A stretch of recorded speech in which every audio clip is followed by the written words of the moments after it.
how do you feel about the world being against you again? Sounds pretty normal to me. I'm excited for the next few weeks ahead. Just that championship swagger. Play for each other. Party the go. Win on three. He's got Tyreek Hill over the shoulder. He's going in. Touchdown. This is an amazing story. We're here for a reason. Hey, two-time Super Bowl champ Damian Woody with us. Damian, always good to see you. And speaking of star power, guys, Aaron Rodgers, Baker Mayfield, Brady, Breeze. Who am I missing? Josh Allen, Lamar Jackson, all of them in action this weekend. Max, you're up first. Is Mahomes the player that's actually going to be under the most pressure?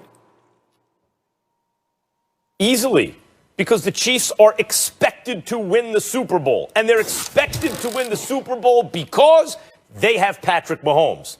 And yet, they may be in some trouble. Their defense last year, look, 2 years ago was a little underrated.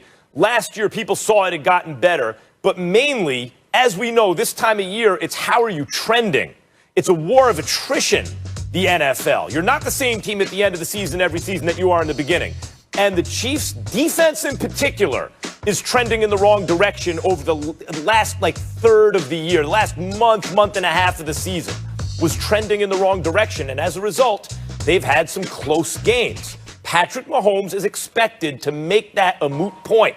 He is so great. He's the first quarterback I've ever seen where because his team has him, I know they got Tyreek Hill and Travis Kelce and ballers on that team. But let's be honest, because they have him, we're expecting them to win.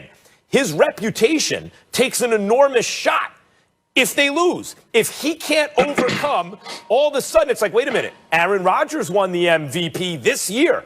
We sure Mahomes is better than Rodgers? Stephen A. already doesn't necessarily think so. But the consensus says yes. He has the most to lose. He's the biggest favorite. His defense is not as good as many of the other teams. He's under the most pressure.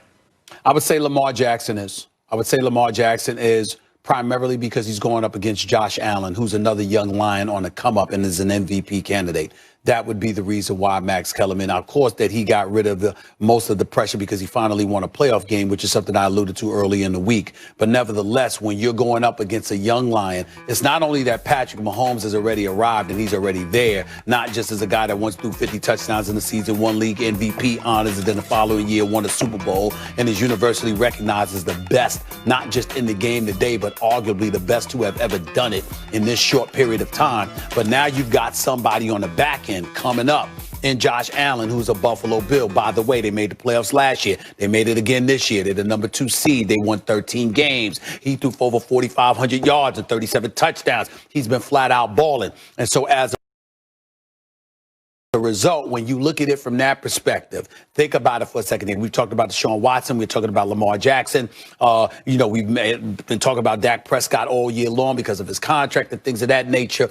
When we look at Josh Allen, he's literally fallen under the radar. Stephon Diggs was a damn good receiver. We ain't never seen him catch 127 receptions for 1,535 yards when Kirk Cousins was throwing him the football. Now, obviously, you had Adam Thielen there in Minnesota, but nevertheless, arguably the biggest reason why you didn't see that was because he had Josh Allen throwing him the football this time around, not Kirk Cousins. And so when you look at it from that perspective and you see how Buffalo is growing before our very eyes, how McDermott is doing such an outstanding job coaching them and how balanced they are on both sides of the ball, the way that they've been playing throughout this year. If Josh Allen continues to be that dude and they continue to rave about him the way that they do, defensive players are raving about him. Stephon Diggs loves him. The coach is talking about his growth and his maturation, all of these different things. You're Lamar Jackson. You want to show up in Buffalo and kill that noise, particularly in inclement weather, because you want to go into his house under those adverse conditions which you've never been exposed to in your career, according to you, and go up in there and handle your business so you can sort of stymie or quell all that noise that they've been giving you about Josh Allen and say, excuse me, it ain't there yet. I'm still that dude to some degree. It's about me and Patrick Mahomes. It's not about you and Patrick Mahomes. You stop that by knocking this guy off his pedestal this weekend. I think in that regard, there's more pressure on Lamar than there is on Patrick Mahomes. I mean, how in the world could there be pressure on a guy who's 25 years old, already won a Super Bowl, and has been a league MVP? He's not sweating anything. Come on now, Max. I'm going with Stephen A. guy, that boy Aaron Rodgers, that bad man up in Green Bay. Because here's why: I think we can all agree that Aaron Rodgers is the most talented passer of the football of this generation. There's no question. I don't think there's no question about that. But he's only got one Super Bowl. One Super Bowl. And we've talked about many times how the Packers organization, particularly Mike McCarthy, who was the head coach at the time, had been wasting away Aaron Rodgers' talent. Well, guess what? Mike McCarthy has moved on to Dallas. Aaron Rodgers, last year, 13-3, got spanked by the San Francisco 49ers in the NFC Championship game. Come back, fast forward to this year, 13-3, number one seed in the NFC, likely in NFL MVP. If Aaron Rodgers doesn't get it this year, what is his legacy going to be here, Max, Stephen A? What is Aaron Rodgers' legacy going to be? What's the excuse going to be? There's no better time than to fulfill his legacy than right here, right now, with home field advantage that has to run through Green Bay. I'm going with Aaron Rodgers. Well, Aaron Rodgers is a very good pick, but I would just say everyone recognizes, and, Dan Orlovsky's been on Get Up all week talking about the bad matchup defensively for Rodgers, and everyone recognizes if the Rams are healthy, like if Aaron Donald is healthy, that's a very tough matchup and a defense capable of being the best defense left in the playoffs. A team that's been to the Super Bowl not all that long ago, and were they to win, sure, to be bad for Rodgers, but it wouldn't be the most shocking thing in the world. As for Lamar Jackson, Stephen, I think you got it right off the bat, which is Lamar, really, the pressure was you got to at least win a playoff game this year. You got to do it. If they lose to the Bills, there is some pressure because, hey, Josh Allen or Lamar Jackson, basically, like it or not, the winner of this game, that quarterback's going to be elevated over many people. And it's because of Mahomes. When you are Michael Jordan, when you are recognized as the best, and if you have a team around you, you are expected to win every single year in the NFL. It's never happened before. There's always enormous pressure. This is not basketball. Max, hold on. Max, I got to admit, sometimes I wonder if you truly watch sports. You can't give me a champion that hasn't lost before. Everybody loses. The fact of the matter is, if Patrick Mahomes loses, the Super Bowl championship is still on his resume.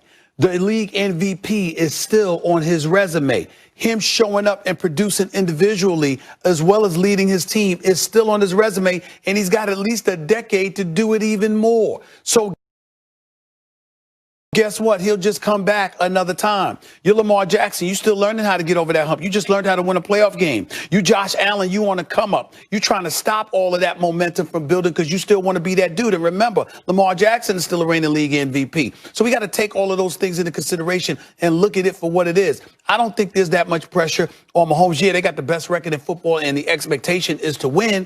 But guess what? There are upsets in the world of sports all the time, especially in football, any given Sunday. We know what time it is, so I don't think that's the case at all with Patrick Mahomes. I'm sorry. Yeah, and again, I'll go back to Aaron Rodgers because to me it's a legacy thing. Again, this is a guy that's the most talented passer of the football of this generation. He only has one Super Bowl that's accounted for back in 2011. They have home field advantage. The NFC has to run through Green Bay. He's the likely NFL MVP. If he doesn't come through this time, there's going to be, people going to be whispering the same old things about Aaron Rodgers. Is he in the same class